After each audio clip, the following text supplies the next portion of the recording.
আমরা মায়েরা অনেকেই বুঝতে পারি না যে ছোট্ট বেবি 6 মাস পূর্ণ হয়ে যাবার পর কী খাওয়ানো উচিত, বিশেষ করে দুপুরবেলা বা রাত্রেবেলা। তো সেই রকমই আমি কিছু খিচুড়ি রেসিপি আপনাদের সঙ্গে 7 দিনের 7টা খাবার রেসিপি শেয়ার করতে চলেছি। তো হ্যালো এভরিওয়ান, আসসালামু আলাইকুম, কেমন আছেন সবাই? গাজরটা ভালো করে গ্রেট করে নেব। ছোট বাচ্চাদের জন্য গাজর খুবই উপকারী একটি খাবার।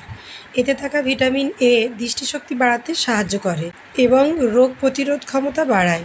এছাড়া গাজরে থাকা ফাইবার হজমে সাহায্য করে এবং কোষ্ঠকাঠিন্য প্রতিরোধ করে। গাজর শিশুদের বিকাশেও গুরুত্বপূর্ণ ভূমিকা রাখে। গাজরে থাকা বিটা ক্যারোটিন ভিটামিন এতে রূপান্তরিত হয়, যা চোখের জন্য ভালো। আমি আমার ছোট্ট সোনাকে ফিল্টারের জল খাওয়াই। আপনারা চাইলে জলকে ফুটিয়ে ফিল্টার করে নিতে পারেন। এখানে আমি ফিল্টারের জল দিয়ে গাজরটা ভালো করে সিদ্ধ করে নেব। এখানে আপনারা চাইলেও আরও 2-1টা সবজি অ্যাড করতে পারেন, কিন্তু আমার ছোট বেবিকে আমি একটাই দিচ্ছি। তার কারণ ডাক্তার বলেছেন যে ওদের হজম শক্তি এখন খুবই দুর্বল, তো আস্তে আস্তে সব খাবার শুরু করাতে। তাই আমি এখানে একটাই সবজি দিচ্ছি, সেটা হচ্ছে গাজর। আর এখানে আমি সুজিটা ভালো করে শুকনো কড়াই এভাবে নেড়ে নিচ্ছি। সুজি ছোট বাচ্চাদের জন্য একটি উপকারী খাবার। এতে calcium, iron, magnesium, phosphorus, potassium, sodium, zinc, thymine, vitamin এবং ফোলেটের মতো প্রয়োজনীয় পুষ্টিগুণ উপাদান রয়েছে। এছাড়া সুজিতে কার্বোহাইড্রেটও রয়েছে, যা শিশুদের জন্য দ্রুত শক্তির উৎস হিসেবে কাজ করে। আবারও আমি সুজিটা গাজরের সঙ্গে একসঙ্গে মিলিয়ে আমি এভাবে 10 মিনিটের মতো সিদ্ধ করে নেব। তো 1 বছরের নিচের বাচ্চাকে কিন্তু কোনো মতে লবণ আর চিনি দেওয়া উচিত নয়। তো দেখুন, আপনারা চাইলে এই পর্যায়ে বাচ্চাকে খাইয়ে দিতে পারেন, কিন্তু আমার বাচ্চা একদম লিকুইড ধরনের খায়, তাই আমি এটা ব্লেন্ডারে ব্লেন্ড করে নেব। এই খাবারটা আপনারা বাচ্চাদের লাঞ্চ বা ডিনারে দিতেই পারেন। তো এই রকম আরও ভিডিও পেতে যদি আপনারা চ্যানেলে নতুন হয়ে থাকেন, অবশ্যই করে চ্যানেলটা সাবস্ক্রাইব করে পাশে থাকা বেল অপশনটি অল করে রাখবেন, যাতে করে এই রকম ভিডিও আপলোড করার সঙ্গে সঙ্গেই আপনাদের কাছে নোটিফিকেশন চলে যায় আর আপনারা দেখতে পেয়ে যান। আর এই রকম দেখুন কত সুন্দর একটা খাবার হয়ে গেছে। এটা কিন্তু বেবির জন্য খুবই উপকারী। চলুন এবার দ্বিতীয় রেসিপিটা শেয়ার করে নিই। তো এটা হচ্ছে আমি যে সেরেলাক তৈরি করেছিলাম, হোমমেড সেরেলাক, তো সেটাই আমি চালনির সাহায্যে চেলে নিয়েছিলাম। আর এখানে যে সুজিটা আমি পেয়েছিলাম, এই সুজিটাই আমি রান্না করব। তো এই সেরেলাকটা আমি বাড়িতে বানিয়েছিলাম। আপনারা যদি না দেখে থাকেন দেখে নিতে পারেন। তাই এটি ছোট বাচ্চাদের জন্য একটি ভালো পছন্দকর। সুজিতে প্রচুর পরিমাণে কার্বোহাইড্রেট থাকে, যা বাচ্চাদের জন্য দ্রুত শক্তি সরবরাহ করে এবং তাদের সারাদিন সক্রিয় রাখে। সুজিতে ম্যাগনেসিয়াম, জিঙ্ক এবং ফসফরাসের মতো উপাদান থাকে, যা হাড় এবং দাঁত মজবুত করতে সাহায্য করে। তো সুজি রান্না করার আগে অবশ্যই করে যে পাত্রেতে রান্না করব সেটা গরম জলে আমি ভালো করে ধুয়ে নিচ্ছি। আর বাচ্চাকে যে বাটিতে খাওয়াবো সে বাটিটাও ধুয়ে নিচ্ছি। আর এখানে আমি কিছু ব্লেন্ড করে নেব বাচ্চার জন্য, সেটাকেও আমি একসঙ্গে ধুয়ে নিচ্ছি। তো এবার আমি রান্না করব। আর এই সুজিটা দেখতেই পেলেন, এটা কিন্তু আমার বাড়ির তৈরি সুজি। এর আগের ভিডিওতে আমি একটা সেরেলাকের ভিডিও আপলোড করেছিলাম, তো আপনারা যদি না দেখে থাকেন অবশ্যই দেখে নিতে পারেন। আমি এই ভিডিওর ডিসক্রিপশানে ওই ভিডিওর লিঙ্কটা দিয়ে দেব। সেই সেরেলাক থেকেই আমি এই সুজিটা পেয়েছি। এই সুজিটা আপনারা 9 মাস বয়স বাচ্চাদের থেকে আরও বড় বাচ্চাদের রান্না করে খাওয়াতে পারেন। তো রান্নার জন্য প্রথমে আমি এখানে একটা পাকা খেজুর দিয়ে দিয়েছি। এবার আমি সুজি দিয়ে দেব। তো এই হোমমেড সুজিটা আপনারা যদি সাধারণ রুম টেম্পারেচারে রাখতে চান তাহলে 15 দিন পর্যন্ত রাখতে পারেন, আর যদি ফ্রিজে রাখেন আরও অনেক দিন ভালো থাকবে। আর বড়রাও এই সুজিটা রান্না করে খেতে পারেন। এখানে পরিমাণ মতো প্রথমে সুজিটা দিয়ে দেবেন।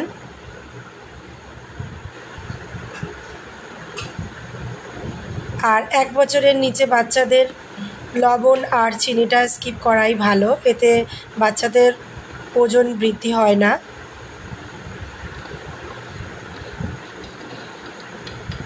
আর একটু নাড়াচাড়া করে দিতে হবে, না হলে নিচ থেকে ধরে যেতে পারে।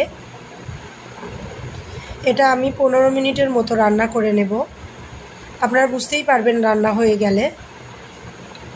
তারা সর্বদাই আমার সঙ্গে আছেন, আমার ভিডিও পছন্দ করেন, তাদেরকে অসংখ্য অসংখ্য ধন্যবাদ। তো দেখুন, আমার ভিডিও দেখে আপনারা বুঝতেই পারছেন আমি কিন্তু অনবরত এটা নাড়াচাড়া করছি, না হলে কিন্তু নিচ থেকে ধরে যেতে পারে। তো এই পর্যায়ে আমি খেজুরটা একটু মিশিয়ে দিচ্ছি খাবারের সঙ্গে। প্রায় রান্নাটা আমার হয়েই এসেছে। এই পর্যায়ে আপনারা চাইলে একটু ঘি বা বাটার দিতে পারেন।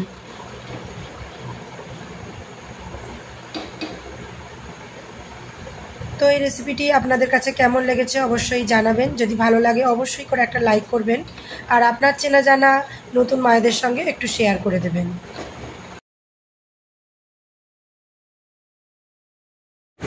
চলুন এবার তৃতীয় রেসিপিটা শেয়ার করে ফেলি। 6 মাস পূর্ণ হয়ে যাবার পর আপনারা এই খাবার বাচ্চাদের শুরু করতেই পারেন। যেমন মজার তেমন তারা খুব আনন্দ করে খাবারগুলো খাবে। তো চলুন শুরু করি আজকের রেসিপি। তো এখানে আমি গাজরটাকে ভালো করে খোসা ছাড়িয়ে ধুয়ে নিয়ে গ্রেট করে নিয়েছি। এবার আমি অল্প একটু ঘি দেব। ঘি কিন্তু বাচ্চাদের জন্য, স্বাস্থ্যের জন্য খুবই উপকারী। ঘি বা বাটার আপনারা দিতে পারেন। তো অল্পটাই দিয়েছি, দিয়ে ভালো করে আমি গাজরটাকে একটু ভেজে নেব। এই পর্যায়ে কিন্তু একদম গ্যাস হালকা রাখতে হবে। তো দিয়ে একটু ভেজে নেওয়ার পর আমি জল দিয়ে গাজরটাকে একটু সিদ্ধ করে নেব।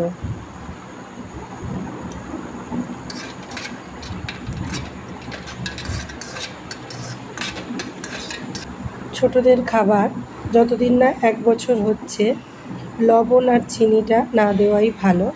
তো এখানে আমি একটা খেজুর দেব। খেজুরটাও কিন্তু বাচ্চাদের জন্য খুবই উপকারী। খেজুরের বীজটা আমি বার করে ফেলে দেব।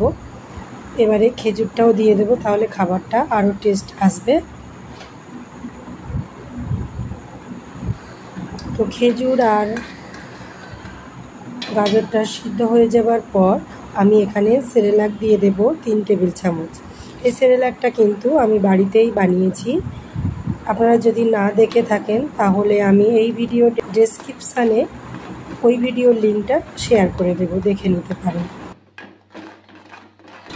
তো এটা আমি ভালো করে 10 মিনিট মতো রান্না করে নেব।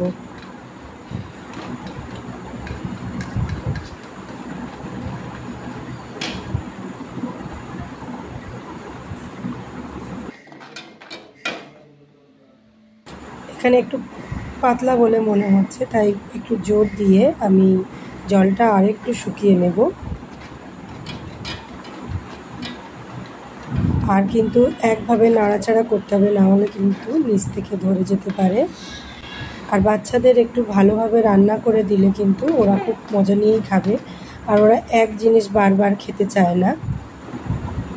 তো আমার মেয়ের প্রায় এখন 6.5 মাস বয়স হয়ে গেল। তো এই রকম অবস্থায় আপনারা খাইয়ে দিতে পারেন। আমার বাচ্চা এই রকমও না, আরও একটু পাতলা করে খেতে চায়, তাই আমি এটা ব্লেন্ডারে দিয়ে ব্লেন্ড করে নিয়েছি। তো দেখুন এই খাবারটা কিন্তু দারুণ স্বাদের, আপনারাও খেয়ে দেখতে পারেন। তো এই তো রেডি হয়ে গেল আরও একটা হেলদি রেসিপি। তো এটা বাচ্চা খুবই মজা নিয়ে খাবে। তো আমি চতুর্থ রেসিপিটা এবার শেয়ার করে নিচ্ছি। এরকম একটা পুষ্টিকর খাবার যদি আপনারা দিতে পারেন তাহলে বাচ্চা কিন্তু খুব সুন্দর, স্বাস্থ্যকর এবং গোলুমলু হবে, আর খুব তাড়াতাড়ি কিন্তু ওয়েট গেইন করবে। এটাতে আছে অনেক রকমের সবজি, আর এটা কিন্তু পুষ্টিগুণে একদম ঠাসা। তো চলুন দেরি না করে এটা আমি কিভাবে রান্না করেছি আপনাদের সঙ্গে শেয়ার করছি। তো এখানে আমি বেশ কিছু সবজি নিয়ে নিয়েছি। তো এখানে কাঁচকলা, বিট, সিদ্ধ আলু, রাঙালু, গাজর, বিনস কড়াই, তো আরও কী নিচ্ছি আর এগুলোতে কি আছে একবার দেখে নিই। 8 মাসের শিশুর জন্য কাঁচকলা খুবই উপকারী একটি খাবার। এটি হজম করে খুব সহজে, আর এতে রয়েছে প্রয়োজনীয় পুষ্টিগুণ। কাঁচকলায় প্রচুর পরিমাণে potassium, vitamin B6, vitamin C, fibre এবং ম্যাগনেসিয়াম রয়েছে, যা শিশুর শারীরিক বিকাশে সহায়ক। বিট একটি পুষ্টিকর সবজি যা ভিটামিন, খনিজ এবং অ্যান্টিঅক্সিডেন্ট সমৃদ্ধ। এতে নাইট্রেট থাকে যা রক্তচাপ কমাতে এবং ব্যায়ামের কর্মক্ষমতা উন্নত করতে সাহায্য করতে পারে। শিশুর জন্য গাজর খুবই উপযোগী একটি খাবার। গাজরে প্রচুর পরিমাণে vitamin A, beta carotene, fibre এবং অন্যান্য পুষ্টি উপাদান রয়েছে যা শিশুর বিকাশে সাহায্য করে। গাজরে থাকা বিটা ক্যারোটিন ভিটামিন এতে রূপান্তরিত হয়ে যা দৃষ্টিশক্তি বাড়াতে সাহায্য করে। রাঙা আলুতে প্রচুর পরিমাণে বিটা ক্যারোটিন থাকে যা শরীরে ভিটামিন এতে রূপান্তরিত হয় এবং শিশুর দৃষ্টিশক্তি, ত্বক ও চুলের স্বাস্থ্য ভালো রাখতে সাহায্য করে। এই সেদ্ধ আলুতে কার্বোহাইড্রেট থাকে যা শিশুর জন্য শক্তির একটি প্রধান উৎস। আলু সহজেই হজম হয় এবং কোষ্ঠকাঠিন্য প্রতিরোধে সাহায্য করে। এই আলুতে রয়েছে ভিটামিন B6, ফোলেট, আয়রন এবং জিঙ্ক-এর মতো প্রয়োজনীয় পুষ্টি উপাদান রয়েছে যা শিশুর বৃদ্ধি ও বিকাশে সহায়তা করে।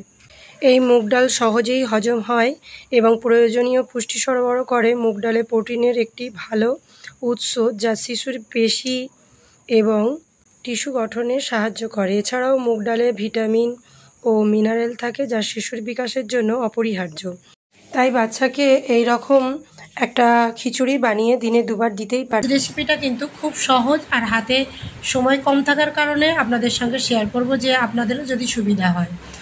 বাচ্চাকে রোজ রোজ একই খাবার দিতে আপনাদেরও ভালো লাগবে না আর বাচ্চারাও খেতে ভালো লাগবে না। তাই খুব সহজেই আমি আজ এই রেসিপিটা বানাতে চলেছি। তো এখানে আমি কিছুটা পরিমাণ কাঁচা পেঁপে নিয়ে নিয়েছি আর এই কাঁচা পেঁপেতে প্রচুর পরিমাণে ভিটামিন, খনিজ এবং ফাইবার থাকে যা শিশুর হজম শক্তি বাড়াতে সাহায্য করে। এটি শিশুর কোষ্ঠকাঠিন্য প্রতিরোধেও সহায়ক। একটি খাদ্য বিষয়ক ওয়েবসাইটে জানায় যে পেঁপেতে থাকা পেপেইন নামক উপাদান হজমে সাহায্য করে। তো পেঁপের সঙ্গে আমি কিছুটা সিদ্ধ আলুও সিদ্ধ করে নিয়েছি আর যে ভাত হচ্ছিল ওখান থেকে কিছুটা ভাত আর ভাতের মাড় নিয়ে আমি ব্লেন্ডারে ব্লেন্ড করে নেব। তাহলে হয়ে গেল না খুব সহজেই বাচ্চার একটা খাবার, তাও আবার স্বাস্থ্যকর। তো আপনাদের বাচ্চা যদি 10 মাসের বেশি হয় তাহলে এখানে একটু লবণ অ্যাড করবেন, আর যদি 10 মাসের নিচে হয় তাহলে লবণটা স্কিপ করাই ভালো। তো এইভাবে ব্লেন্ডারে ব্লেন্ড করে নিয়েছি আর অবশ্যই চেষ্টা করবেন ভাতের মাড়টা রাখার। ভাতের মাড় বাচ্চার জন্য খুবই উপকারী। চলুন এবার 6 নম্বর রেসিপিটা শেয়ার করে নিই। নিয়েছি 1 টুকরো গাজর, বিট, সিদ্ধ আলু, পেঁপে, বিন কড়াই আর একটু মুগ ডাল। তো এগুলো আমি আগে ভালোভাবে সিদ্ধ করে নেব। এরপর আমি এখানে কিছুটা পরিমাণ চিড়ে নিয়েছি। চিড়ে কিন্তু বাচ্চাদের জন্য খুবই উপকারী। চিড়ে সহজে হজম হয় এবং এটি কার্বোহাইড্রেটের একটি ভালো উৎস যা শিশুর শরীরের শক্তি যোগায়। চিড়ে খুব হালকা এবং সহজে হজম হয় যা ছোট বাচ্চাদের জন্য উপযুক্ত।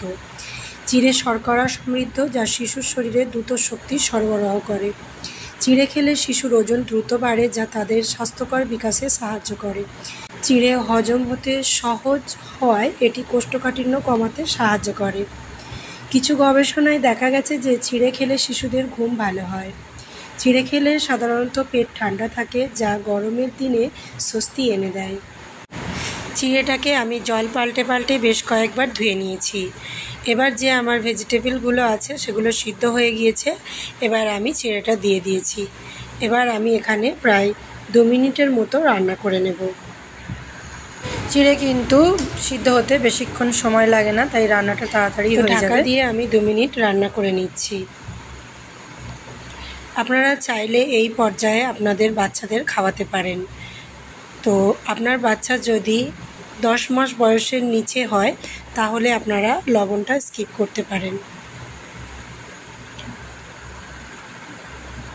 তো দেখুন, আপনাদের বাচ্চা যদি এই রকম অবস্থায় খেতে পারে তাহলে খাইয়ে দিতে পারেন। আর আমি একটু ব্লেন্ডারে ব্লেন্ড করে নিচ্ছি। আমি এইভাবেই বাচ্চাকে খাওয়াবো। তো দেখুন, আপনাদের বাচ্চা যতটুকু ঘনত্ব খেতে পারবে ততটুকু ঘনত্বে এটা খাইয়ে দিতে পারেন। দেখুন, তৈরি হয়ে গেল আরও একটা পুষ্টিকর খাবার। তো এইভাবেই আপনাদের বাচ্চাদের খাওয়াতে পারেন। তো লাস্ট একটা রেসিপি চলুন শেয়ার করে নিই।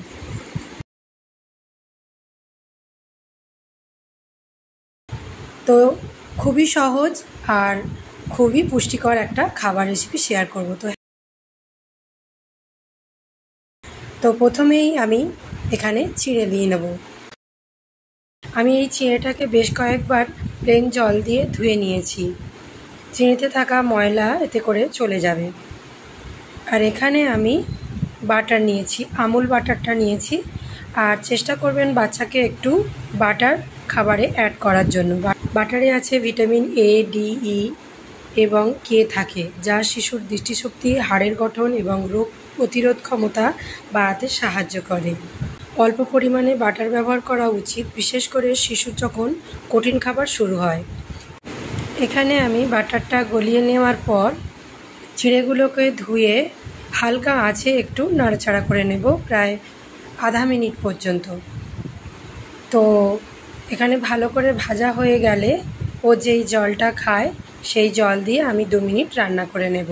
চিঁড়ে কিন্তু রান্না করতে বেশি সময় লাগে না, মাত্র 2 মিনিটেই রান্না হয়ে যায়। এমনিতে চিঁড়েটা ধোয়ার পরেই নরম হয়ে যায় অনেকটাই। এখানে আমি সাদা চিঁড়ে নিয়েছি, আপনারা লাল চিঁড়ে নিলে কিছুক্ষণ ভিজিয়ে রাখতে পারেন। আর এখানে আমি নিয়ে নেব খেজুর। খেজুরও কিন্তু বাচ্চার জন্য খুবই উপকারী। খেজুরে প্রচুর পরিমাণে আয়রন, ক্যালসিয়াম, পটাশিয়াম, ম্যাগনেসিয়াম এবং ভিটামিন 6 রয়েছে, যা শিশুর বৃদ্ধি ও বিকাশের জন্য প্রয়োজনীয়। খেজুর প্রাকৃতিক শর্করার একটি ভালো উৎস, যা শিশুকে দ্রুত শক্তি সরবরাহ করে। খেজুরে থাকা ফাইবার হজম প্রক্রিয়া উন্নত করতে সাহায্য করে এবং কোষ্ঠকাঠিন্য প্রতিরোধ করে। খেজুরে থাকা অ্যান্টিঅক্সিডেন্ট রোগ প্রতিরোধ ক্ষমতা বাড়াতে সাহায্য করে। এখানে আমি বড় পাকা খেজুর নিয়েছি, তাই আঁশ ছিল না। আমি খেজুরটাকে ভালো করে পিউরি বার করে এইভাবে আমি এই রান্নার সাথে আমি মিশিয়ে দেব। দেখুন কত সহজেই কিন্তু আমার এখানে চিঁড়ের পায়েসটা রান্না হয়ে গিয়েছে। তো এটা বাচ্চার জন্য খুবই উপকারী। তো বাচ্চা কিন্তু খুব মজা নিয়েই খাবে। রোজ রোজ একই খাবার কিন্তু বাচ্চাদেরও ভালো লাগে না। তো আজকের রেসিপি যদি আপনাদের কাছে একটুও হেল্পফুল হয়ে থাকে তাহলে অবশ্যই একটা লাইক করবেন। আপনারা ভিডিও দেখেন আর লাইক দিতে ভুলে যান, অবশ্যই একটা লাইক করবেন। দেখা হচ্ছে নেক্সট ভিডিওতে। সবাই ভালো থাকবেন। আল্লাহ হাফিজ।